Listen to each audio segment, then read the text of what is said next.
फैसलाबाद से खबर शामिल करते हैं। फैसलाबाद की जिले इंतजामिया ने चेक नंबर 217 रेबेज कीरा में मेन नड़ वाला रोड का अरसा दराज से खड़ा गंदा पानी खत्म करवा दिया, जिस पर इलाका मकीन जिले इंतजामिया के शुक्रगुजार हैं। आपको बताएं कि फैसलाबाद के इलाका चेक नंबर 217 रेबेज कीरा में नड़ वाला रोड का खड़ा गंदा पानी डिप्टी कमिश्नर एसीसीटी और दिगी अहदेदारान ने चंद घंटों में खत्म करवा दिया।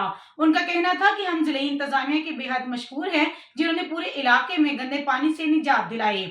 अहले इलाका ने डिप्टी कमिश्नर से अपील करते हुए कहा है कि चेक नंबर 217 की आबादी से माल मवेशी को निकाल कर भैंस कॉलोनी या बाईपास के बाहर रखे जाएं, ताकि लोगों को मुख्तलिफ बीमारियों से बचाया जा सके। सुथरा पंजाब ही पंजाब हुकूमत का मिशन है। दरख्वास्त है कि जिले इंतजामिया इस पर भी नजरसानी करे। मजीद ऐसी खबरों से बाखबर रहने के लिए देखते रहिएगा चैनल 1/1 न्यूज HD।